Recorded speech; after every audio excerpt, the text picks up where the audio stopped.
Ninang at ninong ay may malaking responsibilidad upang tuwangan to help the parent, gabayan ang mga batang ito na bibinyagan hanggang makarating sila sa kaharian ng Diyos. Madali ang maging ninang at ninong. Pinakamahalagang papel ng mga ninong at ninang ay mula sa araw na ito, gagabayan ninyo ang mga batang bibinyagan hanggang makarating sila sa kaharian ng Diyos. Today, yan din ang sasabihin ng Panginoon sa inyong mga anak at inaanak. Sinasabi ng Panginoon, ito ang pinakamamahal kong anak.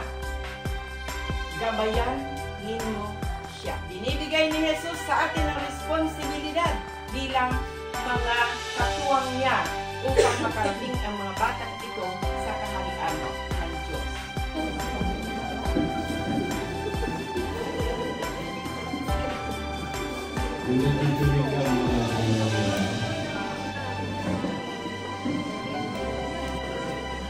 Para sa mga mag-anak upang mamalagi silang tapat sa kanilang pangako sa Kanya at alinsunod sa tindawan ng banal na mag-anak na sila Jesus, Maria at Jose, sila'y manatiling nagmamahalan at nagmamalasakit sa isa't isa.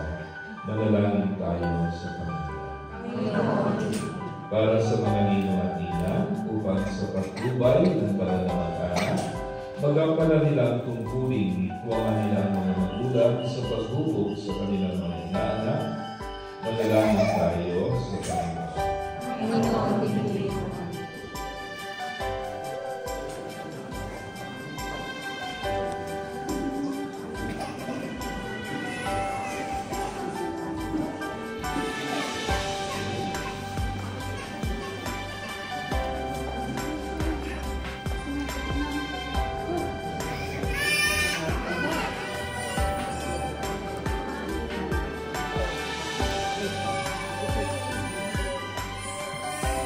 Susunod po ang mga kapatid.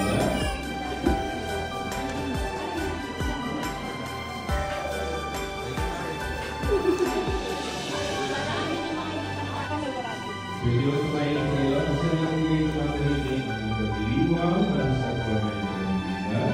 Lumayo kayo ng pag-fly. Sasabihin na kayo nila